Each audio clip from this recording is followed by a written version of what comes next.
sembe Inga yo ringo skoba Tobanda kogende na biso pe matanga Tobanda kogende zalakile genze Ya size memwanga ringo skoba Itozwaki se moto Tobanda kogende kankokolo Na badisi na vere mokonzilanga Yoga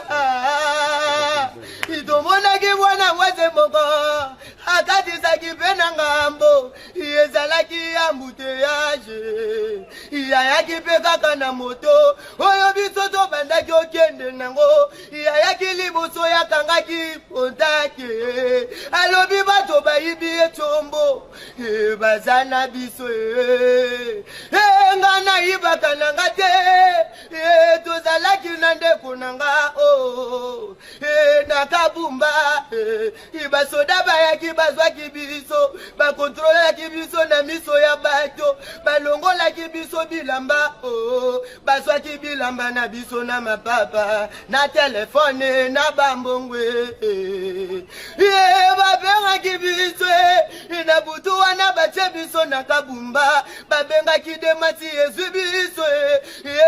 tokomaki na dema tolalaki kuna yekomaki na tongo tomona boyeka baseleza kokota eye na biso awa na ipekinge sile lotoza awa kasi ba mama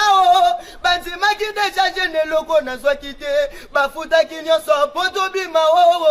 ekomi nango kaka boye mokonzi na nga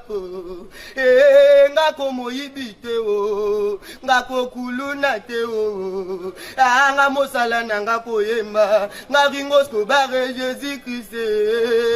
Ilotambo nanga ebata tanzambe ye moto akelanga nanza nanga na famille ya mbongo te famille ezanga grife oyo mama ya lukaka kolesa baleki nanga na baleki. Ok, ça va, merci. Tatouage na yo tala ndenge ezali mokonzi na beto yango kaka pour l'esthétique nanga DJ kombo nini oyo ya yo babenga ko kombo nini nga benga nga DJ Scoba DJ Scoba nga banda na chorale na église naimba pe banzingo na chorale tinde na katara yango na bandoko yembela mokili oui ozoyembela mokili mais ozosala makambo ya mokili ya mabe te papa tala batatouage donc ezali naibaka te na botela et puis ozoloba dema pour déjà langage ya ozoloba dema